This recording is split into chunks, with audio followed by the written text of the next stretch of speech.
And palakpak ng malakas sa ating Panginoon. Hallelujah! Praise God, praise God, praise God. Purihin ka, Panginoon. Hallelujah! Sige, palakpakan muna natin ng malakas ang ating Panginoon. Hallelujah, hallelujah, hallelujah, hallelujah, hallelujah. Karapat dapat kang purihin, karapat dapat kang sambahin. Karapat dapat kang luwalhatiin. Hallelujah, hallelujah. Blessed be the name of the Lord. Blessed be the name of Jesus. Mga kapatid, we have a plenty of reason to give thanks to the Lord. Amen. Maraming dahilan, maraming mga rason para tayo'y sumamba sa ating Panginoon. Mga kapatid, nais kong magbigay mensahe sa bawat isa sa atin. In 2 Peter chapter 1, amen. Meron ditong mga talata na gusto kong i-share sa bawat isa po sa atin. We will going to read 2 chapters in the 2 Peter. But buksan muna natin sa 2 Peter chapter 1 verse 10. Therefore, brothers and sisters, make every effort to be sure of your calling and election. For by doing this, you will never stumble into sin. Sabi diyan, tiyakin daw natin ang ating pagkatawag at pagkahirang. Sa paggawa nito, hindi tayo matatalisod or mabubuwal. For thus an entrance into the eternal kingdom of the Lord and Savior Jesus Christ will be richly provided for you. Verse 12, therefore, I intend to remind you constantly. Sinasadyang paalalahanan ko kayo. Amen. A constant reminder of these things even though you know them and are well established in the truth that you have. 2 Peter chapter 3 verse 8. Verse 11. Ating sundan mga kapatid. Since all these things are to melt away in this manner, what sort of people must we be in conducting our lives in godliness and holiness? So ngayong umaga, mga kapatid, nais kong magbigay mensahe sa bawat isa sa atin. Conducting our lives in holiness and godliness. Pamumuhay sa kabanalan at pagiging makadiyos. You may be seated, ngiti ka ng napakatamis na ngiti sa iyong katabi. Praise the Lord. Conducting our lives in holiness and godliness. Mga kapatid, ang ating pong buhay ay, alam natin, lilipas. Amen.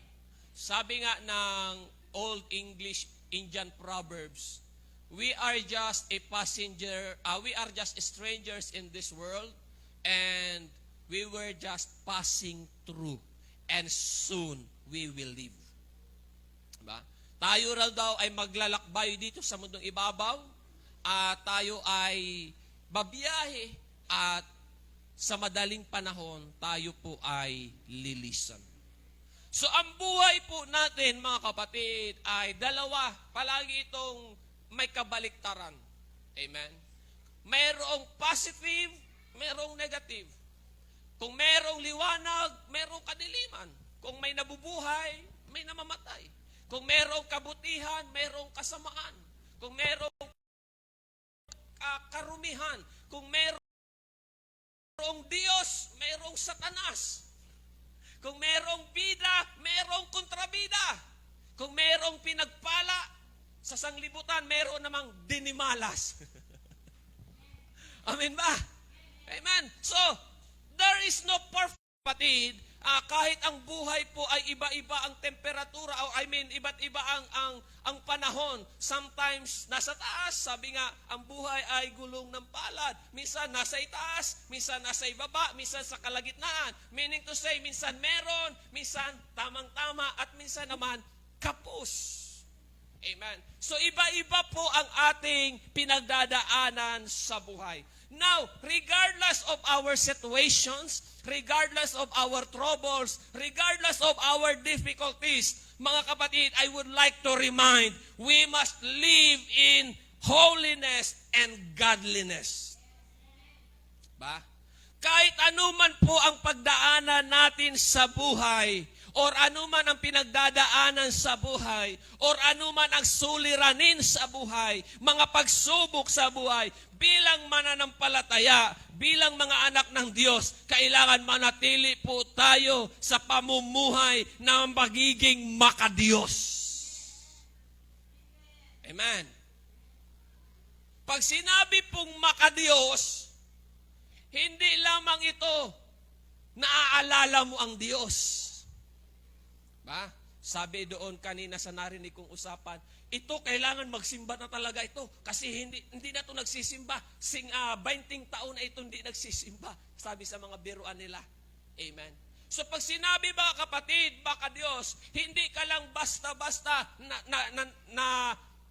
ibig sabihin, naaalala mo lang ang Panginoon or nagsisimba ka lang. Kundi pag sinabing makadiyos, ginagawa mo buong puso ang kalooban at utos ng Diyos. Amen. So go back to my introductions. Ang buhay po natin ay iba-iba. Amen. Ang buhay, ang iba pinagpala, ang iba dinagsa naman ng mga pagsubok. Amen. Ang iba ay parang walang problema. Amen. Yung iba parang ang gaan ng kanilang buhay. Yung iba naman parang grabe ang pinagdadaan ng problema. Mga kapatid ko sa ating Panginoon, uulitin ko, anuman ang panahon at sitwasyon ng ating buhay, kailangan bilang Kristiyano, hindi mabago ang ating pakikipagrelasyon sa Panginoon. Hindi mabago ang ating panampalataya at hindi mabago ang pananaw natin sa Diyos. Amen ba? Palapakan muna natin ang ating Panginoon. Ang Bible po nagsasabi in James chapter 1, ating pong babasahin mga kapatid. Verse 12, happy is the one who endures testing. When he has proven to be genuine, he will receive the crown of life that God promised to those who love Him. Amen. Ikuan mo nga sa ang dating Biblia. Masaya ang tao na napagtagumpayan ang pagsubok. Mapalad ang taong nagtitiis ng tukso sapagkat pagkasubok sa kanya, siya'y tatanggap ng putong na buhay na ipinangako ng Diyos, ng Panginoon sa mga nagsisiibig sa Kanya. Now, take note. There is no reward without testing. Amen ba? There is no such testimony without a test. Amen ba? There is no victim, mga kapatid, or there is no victorious kung walang naging victim. The root word of victory is victim. Well, lahat tayo biktima ng pagsubok at hindi tayo, mga kapatid, makakaiwas sa pagsubok, pero we have a testimony. Bakit? Napagtagumpayan natin ang pagsubok. Amen ba? Now, in relevance to this Bible verse, mapalad ang taong nagtitiis ng tukso. The word endures, mga kapatid. Wala po itong time frame. Amen ba? Wala ito. Sige, magtiis ka ng pagsubok hanggang 2 years old ka. Wala. Amen. And take note, as we come to maturity, lalong lumalaki po ang ating problema. Amen. Habang ikaw ay dumadagdag ang edad, dumadagdag rin ang iyong problema. Ba? Parang katulad na yan sinabi ni Haring Solomon. Kapag malaki na ang pera mo, malaki na rin ang gastusin mo. Tama ba? Ha? Kapag solo ka lang, ang gastos mo para sa iyong sarili. Kapag may asawa ka na, dalawa na ang gagastusan mo. Pag meron ka ng anak, pati anak, gagastusan mo. Pag meron ka ng apo, pati yung apo, gagastusan mo. So maliban doon, meron pang mga kakaibang gastusan. Nandiyan na yung bahay, sasakyan, kung ano-ano pa, pagpapaaral. Ganun yun mga kapatid. Now, katulad nga ng aking sinasabi, happy is the man that endures testing. Now, ang mga reward mga kapatid ay ibinibigay doon sa nagtatagumpay. Amen ba? Ulitin ko, ang reward ibinibigay ng Diyos sa hindi sumusuko. Gawin natin concrete example. Ang nananalo sa boxing ay yung nanatili. Amen? Kahit sabing na-knockout siya, pero kapag marami siya mga kapatid kung suntok at talagang nanatili siyang matatag mga kapatid, siya yung magkakamit ng gantimpala. Same din po sa ating pinag-aaralan ngayon. Kapag napatunayan ng Diyos na ang ating pagtitiis, ibig sabihin ng ating pagtitiis, pagpapatuloy. Kapag nakita ng Panginoon na yung ating pagtitiis ay totoo mga kapatid, ang sabi ng banal na kasulatan, tatanggap siya ng putong na buhay na ipinangako ng Diyos. Palakpakan natin ang Panginoon. Amen? Now, meron dyan sumunod na verse. Let no man say when he is tempted, I am tempted by God. Ba? Mga kapatid, ito kasi yun eh. Let us internalize this. Verse 13. Huwag sabihin sino man pagkat siya'y tinutokso, ako'y tinutokso ng Diyos. Sapagkat ang Diyos hindi matutokso sa masamang bagay. Amen. Or tinutokso man niya ang sinumang tao. Amen. Mga kapatid, wala pong mga pagsubok na darating sa atin na ito po ay galing sa Diyos. Sang-ayon ba kayo doon?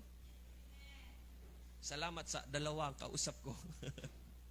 Walang mga problema mga kapatid na galing sa Panginoon. Amen.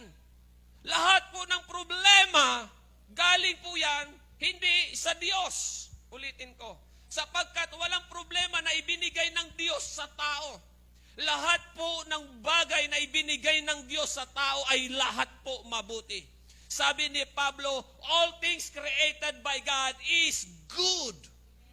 Walang masamang bagay na ginawa ang Diyos. Walang masamang bagay na nilikha ng Diyos.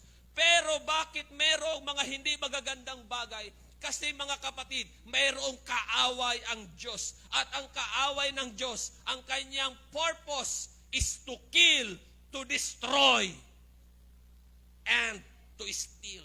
Yun yung purpose ng kaaway ng Diyos. Kaya mga kapatid, kung tayo man ay mayroong dinaranas na problema, huwag po nating questionin ang Panginoon. Wala po tayong karapatan magtanong sa Diyos, Panginoon, bakit pinagdaanan ko ito? Panginoon, bakit pinahintulot mo ito? Bakit ganito? Ang tangi nating gawin, salamat Lord, kahit may problema ako, alam kong hindi mo ako pabayaan. Amen ba? Yes, we cannot deny the fact, ang ating kaisipan, mga kapatid, ay limitado. Ang ating kaisipan, ang ating unawa ay maikli. Or, let me say this, makitid. Amen ba? Maikli. Kapag meron ka ng problema, umiiksi na ang iyong pangunawa. At doon na pumapasok, naging mabuti naman ako. Sinunod ko naman ang Diyos. Ginawa ko naman ito. Naging maayos naman ako. Mga kapatid ko, we don't need to question God. Alam ng Diyos yan. Nakikita yan ng Diyos. And take note, mayroon akong nabasa. Kapag sinusubok ka ng Panginoon, may tiwala. Kapag dumaraan ka ng pagsubok, may tiwala sa iyo ang Diyos na malagpasan mo yan. Amen. Ini-internalize ko, mga kapatid ko, yung buhay ni Job. Tingnan mo yung statement ng Panginoon kay Job. Hoy, taning! Nakita mo ba si Job, yung anak ko? Ang sabi, oo, kita ko. Ano ang sabi ng Panginoon? Walang katulad niyan. Amen? Walang katulad niyan. So, dito ko nakita, mga kapatid ko, yung pakiramdam ng Panginoon na proud siya. Amen? Na proud siya sa ganong mga tao na kung saan sumusunod, namumuhay, ginagawa ang kalooban ng Diyos. Ngayon, ano ang sabi, mga kapatid ko, ng kaaway ng Diyos? Sige nga, subukin ko si Job. Diba? Mga kapatid, ano mang pagsubok na dumaraan sa ating buhay, hinihingi muna yan ng dyablo na pahintulot sa Panginoon. Kung pinahintulot ng Diyos, magpasalamat ka. Bakit? Isang araw, mga kapatid, makikita mo ang milagro ng Panginoon. Amen. Now, go back to the situation, mga kapatid. Diba? Kung ating internalize ang buhay ni Job, grabe ang kanyang pinagdaanan. Lahat ng sa kanya'y nawala, binalik ng Diyos ng doble. Hindi lang asawa naging doble. Amen? Lahat ng nawala kay Job, kaibigan, binalik ng Diyos. Yung mga ari-arian, binalik ng Diyos, mga kapatid. Yung asawa na umalis, hindi napalitan. Amen. So, synonymously, huwag nating questionin ang Panginoon kung may pagsubok tayong pinagdadaanan. Why? Ang sabi ni Job doon sa kanyang babaeng asawa, sa chapter 2 ng Job, maglilingkod ka lang ba sa Panginoon dahil sa mabubuting bagay na tinatanggap mo? Mga kapatid, ganun din na pananalita. Hindi ibig sabihin mabuti ang bagay na ating nakakamtan sa Panginoon, masigasig tayo sa Kanya. Kahit merong hindi magandang bagay tayong pinagdadaanan, kailangan maging masigasig rin po tayo sa paglilingkod natin sa ating Panginoon. Everybody say amen. Ha? Grabe yung binitawan na pananalita ni Job, no? Ba? Hindi niya pati tinawag love. Hindi niya tinawag. Ano ang tinawag niya? Hangal na babae. Maglilingkod ka lang ba sa Panginoon dahil sa magagandang bagay na tinatamasa? Mga kapatid ko sa ating Diyos, mababaw na dahilan kung naglilingkod tayo dahil lang sa kabutihan na natanggap natin. Paano naman kung dumanas tayo ng mga pagsubok, pagsusumakit sa buhay? Everybody say, praise the Lord. Sundan pa natin ang mga talata, mga kapatid ko, sa Biblia. Sa 1 Peter, meron ako ditong nabasa.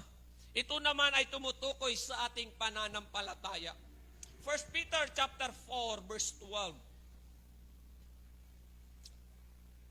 Dear friends, do not be astonished that a trial by fire is occurring among you as though something strange were happening to you.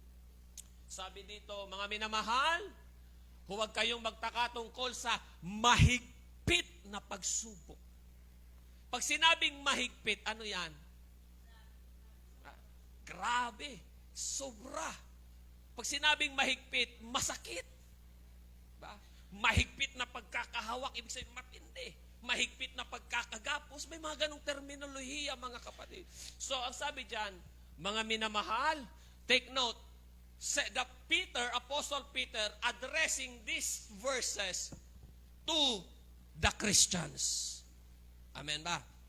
Mga minamahal, huwag kayong magtaka tungkol sa mahigpit na pagsubok sa inyo, dumarating sa inyo upang kayo'y subukin. Mga kapatid, every trial is just a testing. Testing lang yan. Ano sabi dyan? Upang kayo'y subukin. Nawaring ang nangyayari sa inyo, hindi pangkaraniwang bagay. Verse 13, but rejoice in the degree that you have shared in the sufferings of Christ, so that when His glory is revealed, you may also rejoice and be glad. Sabi dito, kundi kayo'y magalak. Okay, iba-iba ang kaisipan talaga ng Diyos, no? Sino ang masaya kapag may problema? Di ba wala? Aminin nyo na. Sagot naman kayo. Ulitin mo nga doon, verse 12. Sabi diyan, verse 12. Mga minamahal, huwag kayong magtaka. Ibig sabihin, huwag kang magulat. Ha? Ibig sabihin, it is a thing to be expected. Talagang aasahan mo yan. Pero huwag kang manalangin, Lord, inaasahan ko po na sa katapusan may malaking pagsubok. Hindi ganon. Amen. Kundi ibig sabihin dyan, maging handa tayo, maging prepared tayo, no matter what happened or anong oras pwedeng dumating ang iba't ibang pagsubok na hindi natin inaasahan or ayaw nating pagdaanan. Ngayon sabi dyan, huwag kang magtaka tungkol sa mahigpit na pagsubok. Amen. Hindi pati sinabing magaan. Kasi pag magaan, magatagoy-tagoy ka pa, pero mahigpit na pagsubok, pwede, gaganyan ka na. Amen. Kasi mahigpit yan eh. Parang ganito lang yan. Pag may bit-bit kang isang ganito, magaan lang yan. Gaan. Pero kapag dalawa na yan, at nadagdagan na, ibang usapan na yan. Amen? Ibang usapan na yan. Kaya sabi diyan, upang kayo'y subukin. Take note, there is no such time frame. Subukin ka sa ganito. 2 araw lang yan na pagsubok. Walang ganyan, mga kapatid. Pwedeng matagal yan, pwedeng mahaba yan, pero ang sigurado niyan, malalagpasan mo yan at matatapos din yan. Yan ang sigurado diyan. Ito, sabi dito, yung mga pagsubok na pagdadaanan, hindi pangkaraniwan.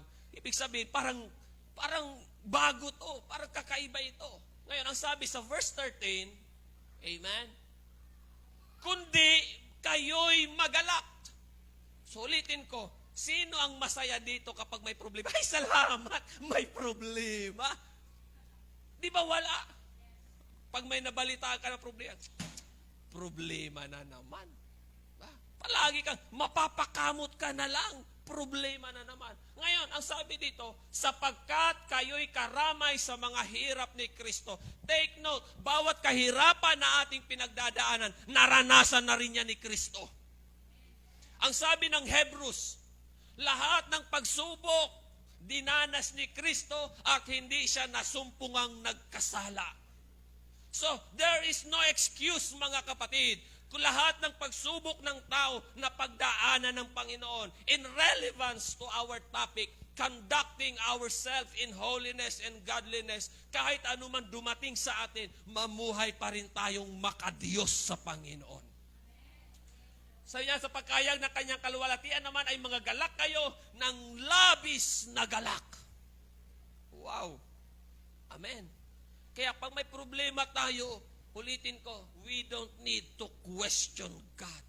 Lord, bakit ito pa?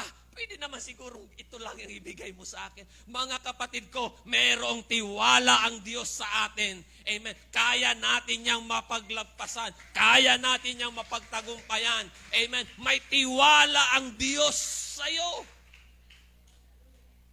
Ulitin ko, may tiwala ang Diyos sa iyo.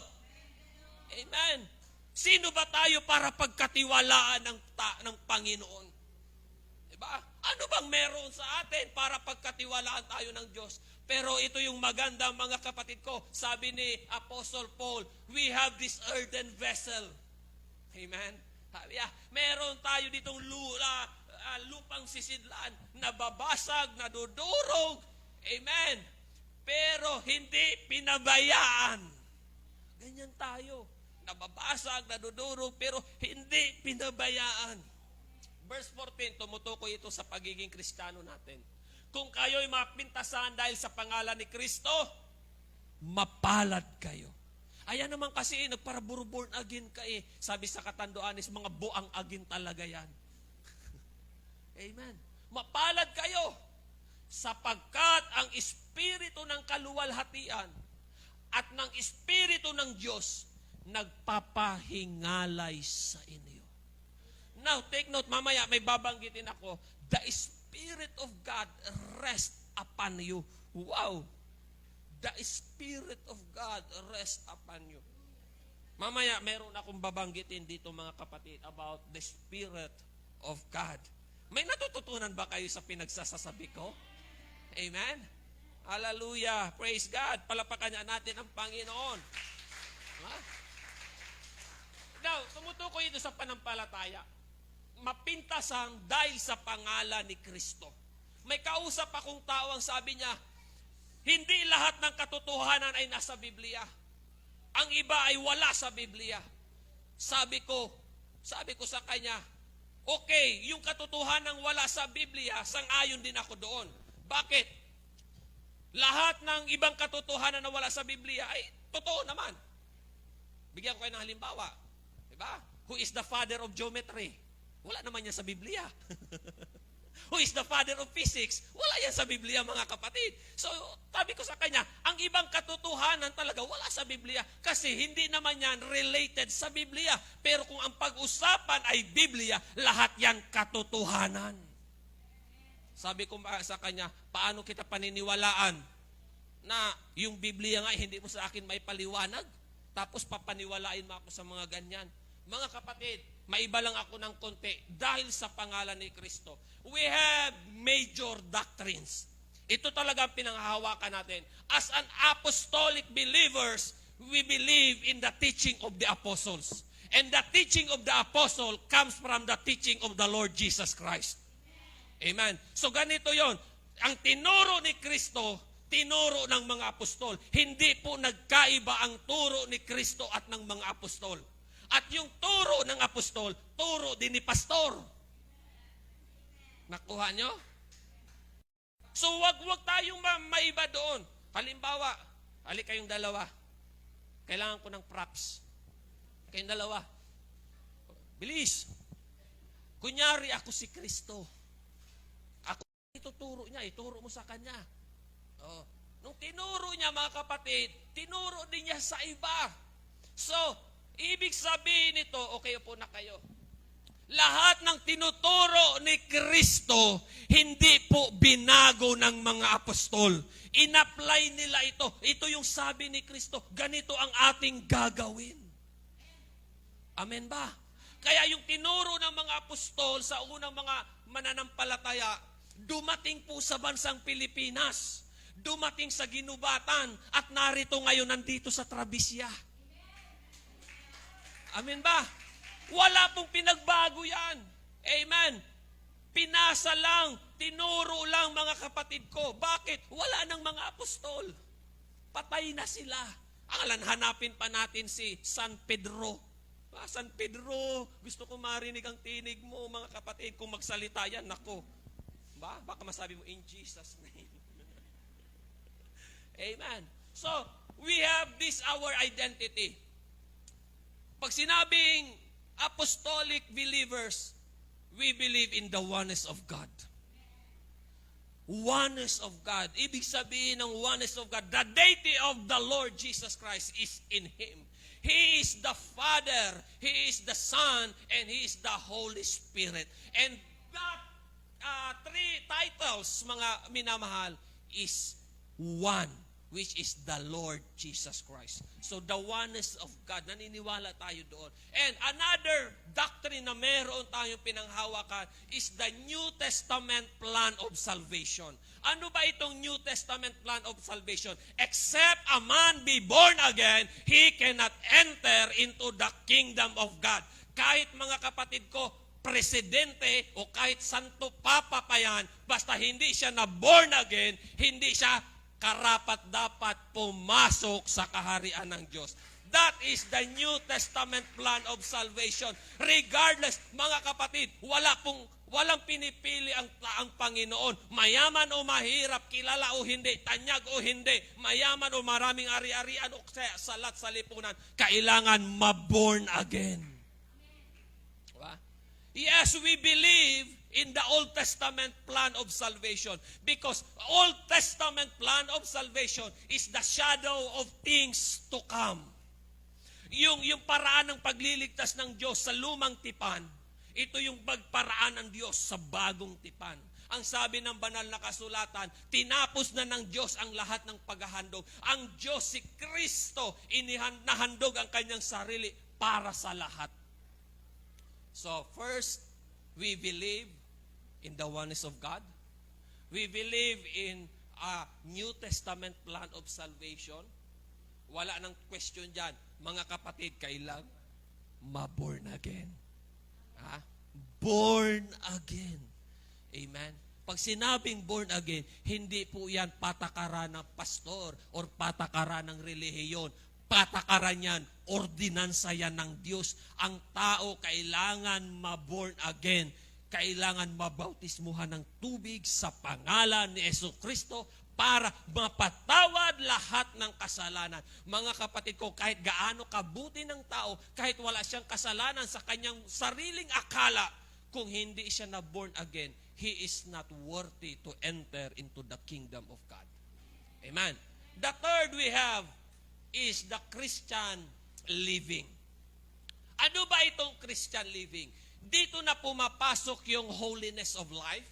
Dito na pumapasok yung giving. Pagbibigay. Kabanalan, pagbibigay. Amen. At dito na pumapasok yung tinatawag nating support sa ministry, sa Christian living. Dito rin pumapasok yung Christian attitude. Amen ba? Pag pinag-uusapan ang Christian attitude, maraming nagbabago dyan. Hindi lahat ng Kristiyano maayos ang attitude. Amen ba? Ang iba dyan, ewan na lang. Amen. So ang sabi dito, binigay ko lang, nag-segue lang ako ng konti. Tandaan natin ang ating doktrina. We believe in the oneness of God. We believe in the New Testament plan of salvation. We believe in holiness and Christian living. And we believe, mga kapatid ko, in the rapture. Babalik ang Panginoon. Kukunin po tayo, mga kapatid. Verse 14, sa pangalan ni Kristo. Amen. Kaya hindi nakapagtataka ang mga Kristiyano pinag-uusig kasi naiiba ka. Amen? Hindi nakapagtataka. Okay, maiba tayo ng kaunti. Sino ang maraming nasa kulungan? Kristiyano o Katoliko? Hindi naman tayo magkuhan. Di ba? Pag sinabing Kristiyano, this is a universal name for the believers of Christ. Pag sinabing Kristiyano, basta naniniwala ka kay Kristo, Kristiyano ka. Regardless of Catholic ka or born again ka. Pero to be specific, sino ang mas maraming nasa kulungan? Katoliko o born again? Diba? So, dito natin makikita, mga kapatid, na kailangan ang tao maturuan ng katotohanan. Hindi lang basta-basta simpleng katuruan or katuruan na kung saan-saan, kundi apostolikong katuruan. Then dito pumapasok ang ating Christian living. Amen ba?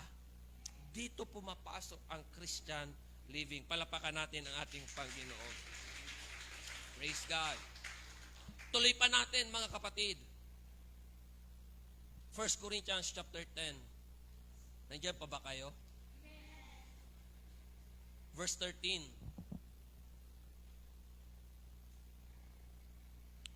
Okay, verse 5 muna. Meron ka ba diyang magandang bersyon na Tagalog? Wala. Okay, verse 5. Pwede, yung ibang version ng English, hindi King James Version.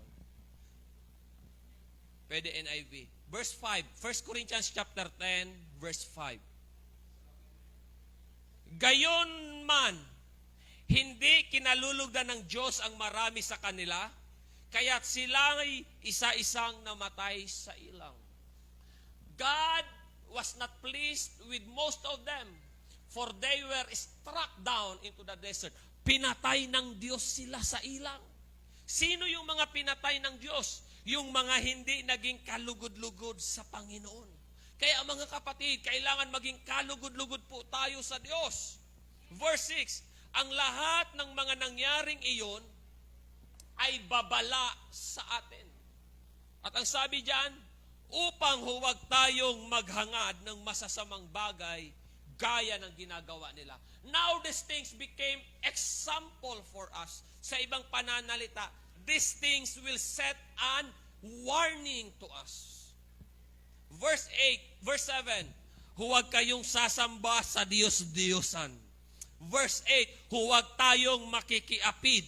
Verse 9, huwag nating susubukin si Kristo. Mga kapatid ko, ang sabi diyan, huwag tayong padaya. Ang Diyos hindi nagbibiro. Amen.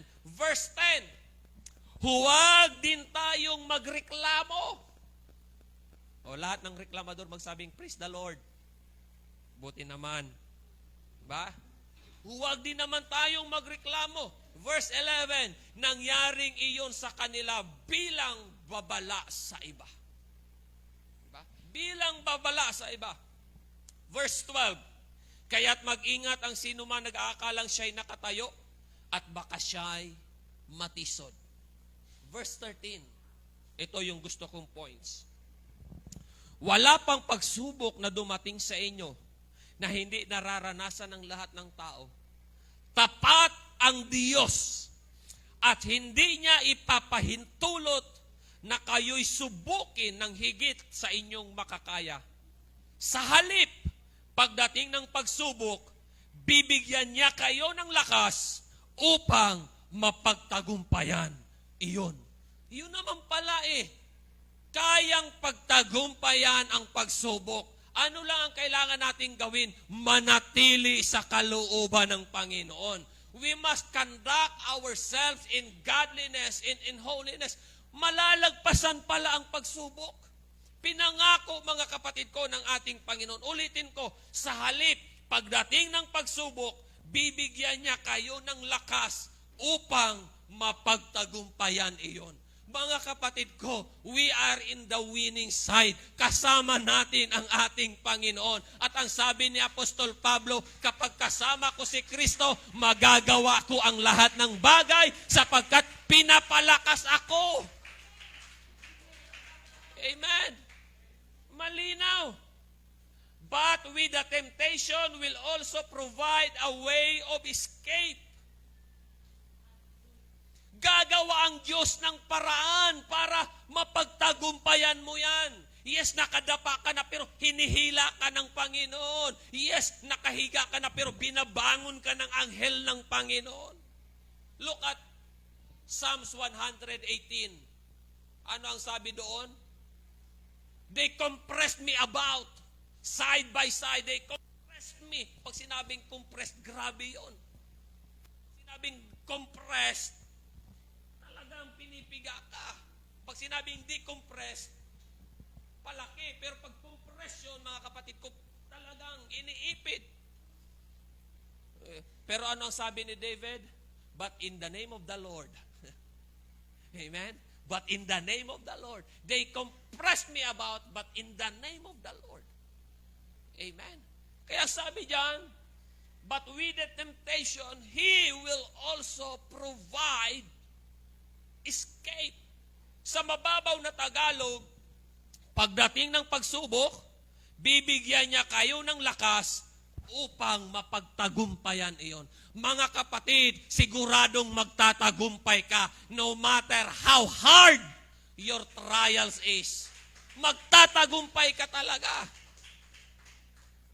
Parang hindi kayo kumbinsido. Magtatagumpay ka talaga kahit gaano kabigat ng pagsubok mo. Magtatagumpay ka. Sabi mo sa iyong katabi, magtatagumpay ka. Magtatagumpay ka talaga. No matter what. Pwedeng sa mata ng iba, talunan ka. Pwedeng sa mata ng iba, hindi mo na kaya. Pwedeng sa mata ng iba, wala ka nang magagawa. Pero sa mata ng Diyos, kayang-kaya mo. Bakit? If God be for us, who can be against us? Greater is He that is in me than he that is in the world. Kaya nga sinabi ng Panginoon, without me, you can do nothing. Amen. We are serving the God of possibility. The God of possibility can turn the impossible to possible. Amen. Walang mahirap sa Diyos, pero maraming mahirap sa tao. Walang imposible sa Diyos, pero maraming imposible sa tao. Kaya mga kapatid ko, again, We don't need to question God. Bakit, Lord, pinagdaanan ko ito? Ang tangi mong gawin, Lord, nagtitiwala ako sa iyo. Lord, alam kong mangyayari, magtatagumpay ako. We don't need to question God. Amen. And I would like to relate this message to my father. Sabi ko, Lord, pastor naman ito, Lord. Bakit ganyan pa? Ha? Bakit nag-700? Sometimes talaga, magki-questions ka. Amen. Diba? Kanina may isang gamot na 500 pesos, 100 pesos. Sabi ko, saan kami kukuha nito mga kapatid? Nakaka-stress pag nasa ospital ka. Yung isa doon na pasyente, hindi makalabas-labas kasi walang mambayad. Amen. Dumating na yung bill mga kapatid ko. Akala ko may sakit ako, yung pala nahilo lang ako sa laki. Amen. We don't need to question God, mga kapatid. Bakit? Hindi po nagpapahiya ang Diyos. Amen. Romans chapter 10 verse 11, ang sino mang sumasampalataya sa Panginoon, hindi ipinapahiya ng Panginoon. Amen. Hindi pinapahiya ng Panginoon. Kaya I was blessed, mga kapatid, with this message.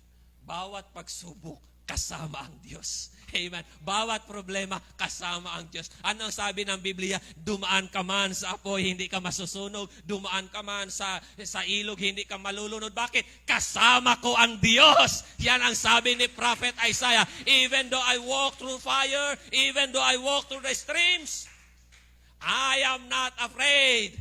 Amen. Yan ang sabi ni Prophet Isaiah. Ngayon, paano natin malagpasan ang pagsubok? This is the question. And the Lord brought me in this one verse. How to overcome problems. And the Lord gave me this verse. Isaiah chapter 10. Dito ako mag-end, mga kapatid. Isaiah chapter 10. Hanap ka ng magandang version. Verse 27. This is the promise of the Lord. Isaiah chapter 10, verse 27. On that day, His burden will fall from your shoulders. His yoke from your neck. The yoke will be broken because of His fatness. Sa ibang version, sa King James Version, mga kapatid. King James Version. And it shall come to pass in that day that His burden shall be taken away off from thy shoulder, and His yoke from thy neck, and shall be destroyed because of anointing. Halika yung dalawa ulit. Isa lang. Isa lang. Ito'y problema. Tapos, alisin mo panyo mo. Sa una, magaan. Tama? Ang problema, sa una, magaan. Pero, gumanyan. Ganyan. Sa una, magaan. Magaan. Amen. Pero habang tumatagal, nakakangalay. Nakakangalay. Ito pang malungkot. Sige. Naging dalawa. Ito yung malungkot. Habang tumatagal, sa una, pwede kaya mo yung dalawa. Di ba? Kaya mo dalawa. Pero habang tumatagal,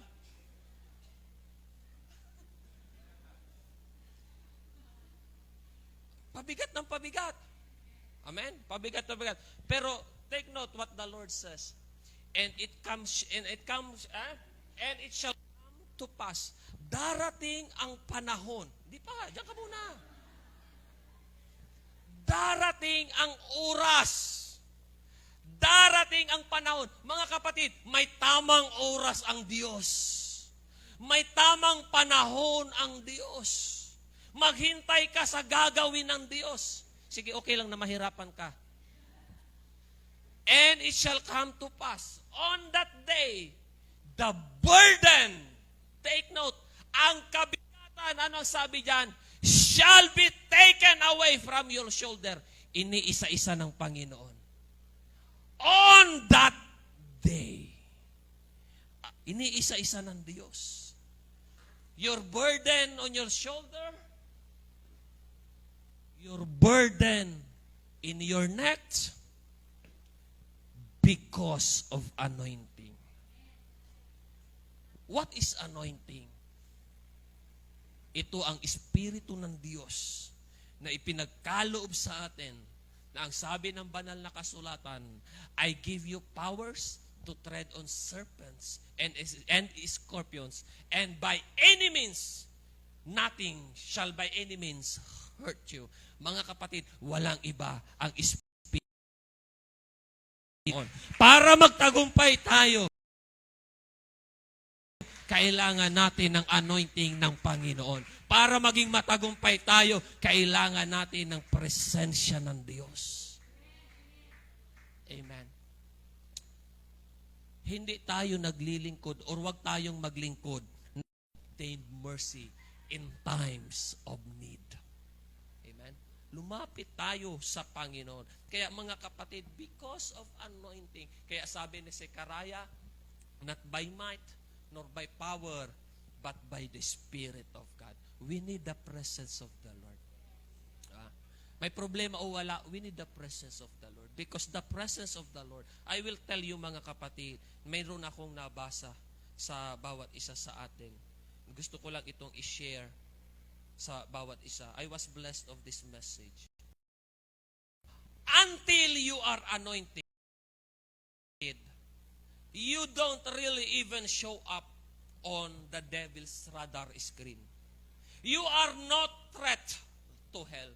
Kung hindi ka pinunasan ng Diyos, hindi ka katakutan ng diablo.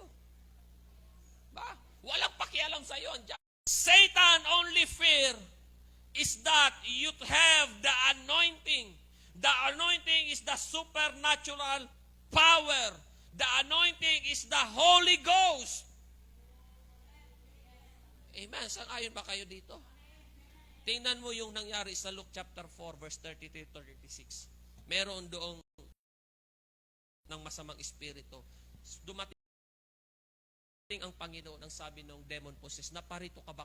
It's the only antidote that drives demons to tremble at your presence. Ibig sabihin, kapag meron kang banal na espiritu ng Panginoon, pag pinunasan ka ng banal na espiritu ng Diyos, mga kapatid, ang mayaman na si pastor, huwag kang magbigay. Mga kapatid, mapalad ang nagbibigay kaysa sa tumatanggap. Amen. Sa madaling salita, mapalad ang nag-aabuloy kaysa sa inaabuluyan. Amen ba? It is the anointing. Kaya maging anointed po tayo mga kapatid sa ating Panginoon. There is protection. There is an anointing for protection, anointing for demonstration, manifesting the power of God over the works of the devil. Kaya nga, Luke chapter 10 verse 19, behold, I have given the power to tread upon serpents and scorpions, and over all the powers of the enemy, and nothing shall by any means hurt you. Mga kapatid, wala na pong higit na kapangyarihan. Biruin mo, no? Nothing, all power of the enemy, and nothing shall by any means hurt you. Salamat na kilala natin ang Panginoon. Salamat na paglingkuran natin ang Diyos. Mga kapatid, magtatagumpay ka. Ano lang ang kailangan mong gawin? Conducting yourself in holiness and godliness. Maging makadiyos ka lang. Gawin mo lang ang kalooban ng Diyos. Magtatagumpay ka. Shall we all stand?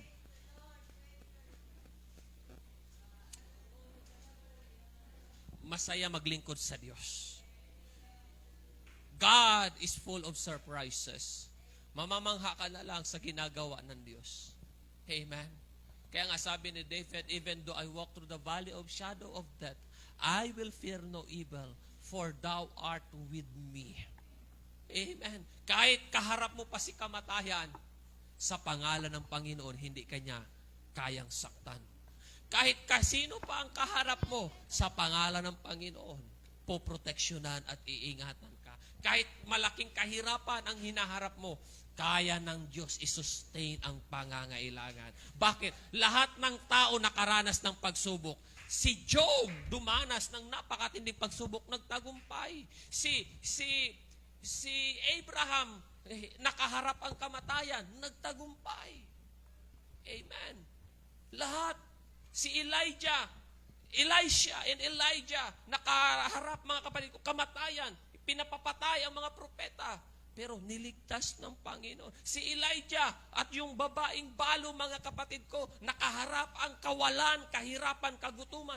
Pero hindi sila namatay sa gutom. Ba? This sets an example for us na kaya nating malagpasan. Bakit? May Diyos na pinaglilingkuran tayo. At yung Diyos na nakilala natin, yung Diyos na pinaglilingkuran natin, is the God of Abraham, Isaac, and Jacob. Even God of David, God of the mighty man in the Bible, God of the apostle, is also our God. So why worry? Yeah? Why worry?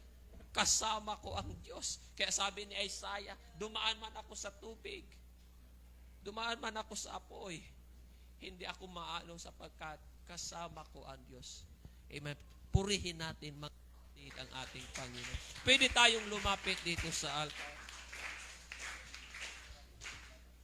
Amen.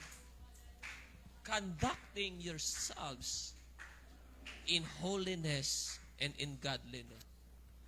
Mapapagtagumpayan po natin ito. Amen.